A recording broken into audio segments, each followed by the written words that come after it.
하나님의 말씀은 맛있습니다. 하나님의 말씀은 즐겁습니다. 하나님의 말씀은 생명과 행복을 줍니다. 600독 성경통독 훈련원장입니다. 여수 살리는 교회 임기환 목사가 하나님의 말씀을 봉독하고 전하는 시간입니다. 함께 하시면 기적이 일어납니다. 알람을 설정하시고 들으시면 좋겠습니다. 본 방송은 유튜브에서 성경통독 임기환 검색하시고 구독하시면 계속되는 하나님의 말씀 업데이트를 통해서 은혜 받으실 수 있습니다. 오늘은 예레미야 16장을 봉독하고 말씀을 전하겠습니다. 예레미야 16장. 여호와의 말씀이 또 내게 임하여 이르시되 너는 이 땅에서 아내를 맞이하지 말며 자녀를 두지 말지니라. 이곳에서 낳은 자녀와 이 땅에서 그들을 해산한 어머니와 그들을 낳은 아버지에 대하여 여호와께서 이와 같이 말씀하시오니 그들은 독한 병으로 죽어도 아무도 슬퍼하지 않을 것이며 묻어주지 않아 지면의 분토와 같을 것이며 칼과 기근에 망하고 그 시체는 공중의 새와 땅의 짐승의 밥이 되리라. 여호와께서 이와 같이 말씀하시되 초상집에 들어가지 말라. 가서 통곡하지 말며 그들을 위하여 애곡하지 말라. 내가 이 백성에게서 나의 평강을 빼앗으며 인자와 사랑을 제함이라. 여호와의 말씀이니라. 큰 자든지 작은 자든지 이 땅에서 죽으리니 그들이 매장되지 못할 것이며 그들을 위하여 애곡하는 자도 없겠고 자기 몸을 베거나 머리털을 미는 자도 없을 것이며 그 죽은 자로 말미암아 슬퍼하는 자와 떡을 떼며 위로하는 자가 없을 것이며 그들의 아버지나 어머니의 상사를 위하여 위로의 잔을 그들에게 마시게 할 자가 없으리라. 너는 잔치집에 들어가서 그들과 함께 앉아 먹거나 마시지 말라. 만군의 여호와 이스라엘의 하나님께서 이와 같이 말씀하시니라. 보라, 기뻐하는 소리와 즐거워하는 소리와 신랑의 소리와 신부의 소리를 내가 내 목전 내 시대에 이곳에서 끊어지게 하리라. 내가 이 모든 말로 백성에게 말할 때에 그들이 내게 묻기를 여호와께서 우리에게 이 모든 큰 재앙을 선포하시면 어찌 됨이며 우리의 죄악은 무엇이며 우리가 우리 하나님 여호와께 범한 죄는 무엇이냐 하거든. 너는 그들에게 대답하기를 여호와께서 말씀하시되 너희 조상들이 나를 버리고 다른 신들을 따라서 그들을 섬기며 그들에게 절하고 나를 버려 내 율법을 지키지 아니하였음이라. 너희가 너희 조상들보다 더욱 악을 행하였도다. 보라, 너희가 각기 악한 마음의 완악함을 따라 행하고 나에게는 순종하지 아니하였으므로 내가 너희를 이 땅에서 쫓아내어 너희와 너희 조상들이 알지 못하던 땅에 이르게 할 것이라. 너희가 거기서 주야로 다른 신들을 섬기리니 이는 내가 너희에게 은혜를 베풀지 아니함이라 하셨다 하라.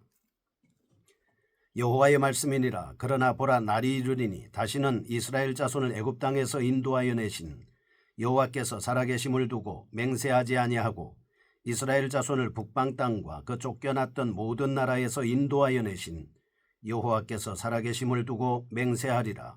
내가 그들을 그들의 조상들에게 준 그들의 땅으로 인도하여 드리리라. 여호와의 말씀이니라. 보라, 내가 많은 어부를 불러다가 그들을 낫게 하며 그 후에 많은 포수를 불러다가 그들을 모든 산과 모든 언덕과 바위 틈에서 사냥하게 하리니 이는 내 눈이 그들의 행위를 살펴보므로 그들이 내 얼굴 앞에서 숨기지 못하며 그들의 죄악이 내 목전에서 숨겨지지 못함이라. 내가 우선 그들의 악과 죄를 배나 갚을 것은 그들이 그 미운 물건의 시체로 내 땅을 더럽히며 그들의 가증한 것으로 내 기업에 가득하게 하였음이라. 여호와 나의 힘, 나의 요새, 환난 날의 피난처시여. 민족들이 땅끝에서 주께 이르러 말하기를 우리 조상들의 계승한 바는 허망하고 거짓되고 무익한 것뿐이라. 사람이 어찌 신 아닌 것을 자기의 신으로 삼겠나이까 하리이다. 여호와께서 이르시되 보라, 이번에 그들에게 내 손과 내 능력을 알려서 그들로 내 이름이 여호와인 줄 알게 하리라. 아멘. 예레미야 16장입니다. 심판의 전조와 궁극적인 회복에 대해서 말씀하고 있습니다. 예레미야 2장에서 20장까지 일반적인 예언 중에서 7번째에 속하는 말씀입니다. 선지자 자신의 상징적인 행위를 통하여 유다의 멸망과 비극적인 종말을 묘사하면서 동시에 유다의 피할 수 없는 멸망이 구체적인 원인이 여러 선지자들에 의해 수없이 경고된 우상숭배 행위에 있음을 지적하고 있습니다. 아울러 공의의 심판과 자비의 구원이 언급되면서 극한 고통과 견딜 수 없는 기쁨이 교차적으로 진술되고 있습니다. 1절에서 13절, 심판의 메시지를 보여주는 선지자의 행위 계시를 나타냅니다. 14절에서 21절 심판 이후의 회복에 관한 언급과 연속적인 심판에 대한 언급, 열방들의 회심을 다루고 있습니다. 14절과 15절 이를 좀 더 세분해 보겠습니다. 1절에서 9절 선지자에 대한 결혼금지, 10절에서 13절 백성들에게 알려야 할 사실들, 14절에서 15절 새로운 출애굽, 16절에서 18절 어부들과 포수들을 통한 비유적 사실, 19절에서 21절 열방들의 회심 등에 대한 말씀입니다. 이상의 내용들을 통해서 선지자는 유다의 심판으로 야기될 새로운 국면, 곧 하나님의 언약의 범우주적 측면을 중점적으로 제시하고 있습니다. 내용상 특징입니다. 첫째 1절에서 9절입니다. 유다를 향한 심판의 임박성을 효과적으로 묘사하기 위해서 예레미야의 일상생활 세 가지를 상징적으로 강조하고 있습니다. 1절에서 9절 독신생활로 유다 백성들의 자손들이 전쟁으로 인해 죽게 될 것을 상징하고 있습니다.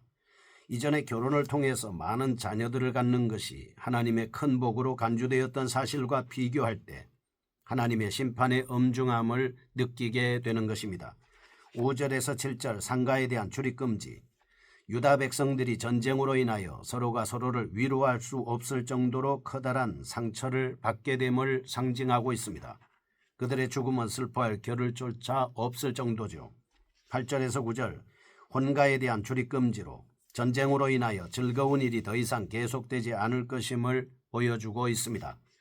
원래 이스라엘에서 혼인한 남자는 1년 동안 군대도 가지 않고 신부와 함께 기쁨을 나누도록 되어 있습니다.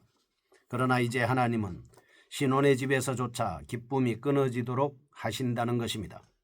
결국 하나님은 불순종한 유다의 일체의 희락이 근절됨을 알게 된다는 것을 볼 수 있습니다. 이상과 같이 하나님은 예레미야에게 행위 계시를 명령하심으로써 더욱 분명하게 자신의 메시지를 백성들에게 선포하고 있습니다. 이러한 방식은 선지자들 사역의 전형 중의 하나입니다. 호세아는 호세아 1장에서 3장까지 불행한 결혼 생활을 통해서 예언적 말씀을 전달했습니다.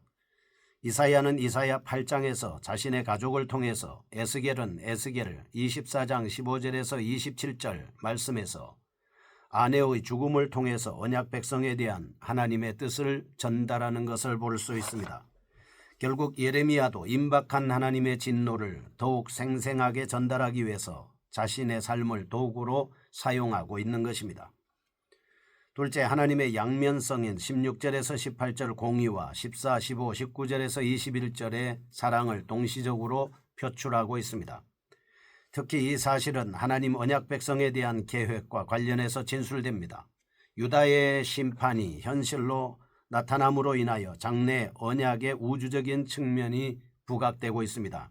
먼저 하나님께서는 다양한 비유들을 통해서 유다의 가혹하고 철저한 심판이 행해질 것을 나타내고 있습니다. 어떠한 방법으로도 이 재앙으로부터 벗어날 수 없습니다. 왜냐하면 유다 백성은 악한 자로 인하여 더럽혀졌습니다. 우상의 가증스러운 물건으로 하나님의 산업인 땅을 오염시켰기 때문입니다.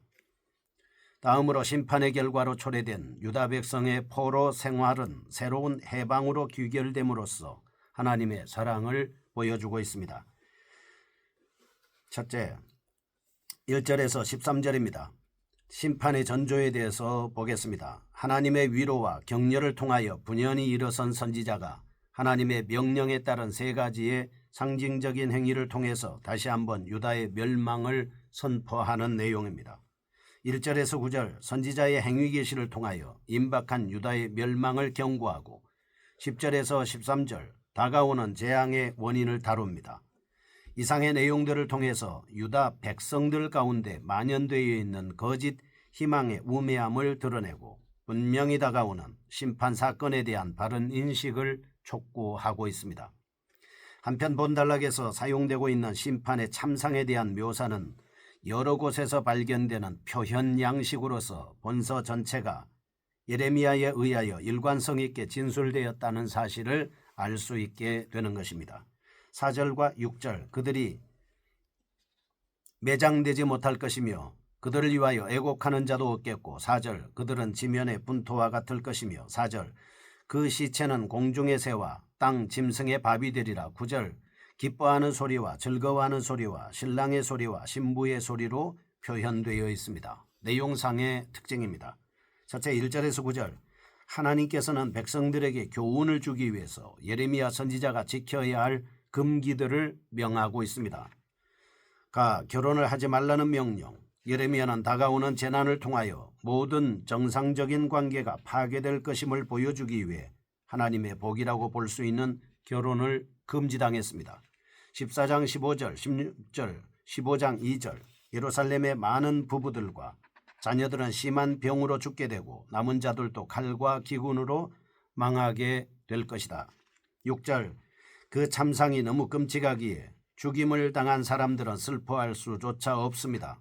그뿐 아니라 시체들은 야생동물들의 음식으로 제공되고 땅 위에서조차 거부된 채로 남게 될 것이다. 결국 독신으로 살아가는 선지자의 삶은 황폐한 언약 백성의 운명에 대한 가시적 경고라고 볼 수 있겠습니다.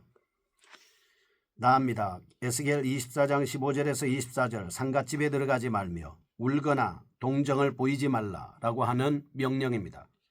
하나님은 인간의 정상적인 감정 표현을 금지시킴으로써 하나님의 복과 자비와 긍휼이 취소되었음을 보여주고 있습니다. 잔치를 하고 있는 집에 들어가지 말라라고 하는 명령입니다. 하나님께서는 가장 큰 행복의 상징인 결혼식의 출입 금지를 통해 유다가 현재 누리고 있는 기쁨이 머지않아 종말을 고할 것임을 알려주고 있습니다. 둘째입니다. 10절에서 13절 하나님께서는 이스라엘의 죄가 근본적으로 참 하나님을 버리고 우상을 숭배함에 있음을 밝히고 있습니다. 이스라엘 자손들은 조상들의 전처를 이어받아 동일한 범죄를 자행했습니다. 그들은 하나님께 순종하지 않았습니다. 사악한 마음을 따라 완고하게 행동했습니다. 결과 하나님께서는 계속적인 반역을 일삼는 유다를 약속의 땅에서 추방하시기로 작정하셨습니다. 두 번째입니다. 14절에서 21절 심판 이후의 회복의 성질입니다. 심판으로 인한 참상의 필연성을 강조한 압달락과는 달리 미래의 심판 이후에 등장하게 될 새로운 질서와 언약갱신의 참모습을 진술하고 있습니다. 예레미야는 종말론적 소망을 표현함에 있어서 하나님의 공의의 심판과 자비의 구원을 교차적으로 언급합니다. 14절과 15절 포로 이후에 발생하게 될 새로운 출애굽 선언합니다. 16절에서 21절 공의의 심판의 성격과 그 이후 발생하게 될 열방의 구원입니다. 위의 내용의 진정한 회복에 있음을 중점적으로 부각시키고 있습니다. 한편 본달락은 구조에 있어서 수미 쌍관적인 특성을 지니고 있습니다. 언약의 회복을 거듭 강조함으로써 실망한 유다의 남은 자들에게 진정한 소망을 불러일으키고 있습니다. 정리해보면 14절과 15절 심판 이후 포로지로부터의 새로운 출애굽, 16절에서 18절 심판의 결과와 그 원인, 19절에서 21절 심판 이후 형성케 될 새로운 언약 공동체입니다. 내용적인 특징입니다. 첫째, 14절과 15절 유다의 배도에도 불구하고 여전히 언약에 신실하신 하나님의 계획을 드러내주고 있습니다. 둘째, 16절에서 18절 유다 백성에게 회복을 선언하신 하나님은 계속해서 임박한 심판에 관하여 서술하고 있습니다. 회복은 미래에 발생케 될 사실이나 현재의 백성들은 당장 끝장으로부터의 추방에 직면해 있습니다. 우리는 하나님의 백성의 계속적인 반역과 그에 대한 징계에도 불구하고 하나님의 구속적 계획이 신실하게 수행된다는 사실을 깨달을 수 있었습니다. 그러므로 성도는 절망적인 상황이 전개된다 할지라도 비관적인 생각에 빠질 것이 아니라 종말론적 소망을 바라보면서 낙관적 신앙 태도를 지속적으로 가져가야 한다 하는 사실입니다. 거룩하신 하나님 아버지, 하나님의 말씀에 붙잡혀 점진적인 말씀을 의지하는 신앙을 가지고 승리할 수 있는 저희가 되게 하여 주옵소서. 예수 그리스도 이름으로 기도합니다. 아멘. 여수 살리는 교회 임기환 목사였습니다. 지금 극동방송을 듣게 하세요. 기적이 일어납니다. 우리는 지금 생명을 전하고 있습니다.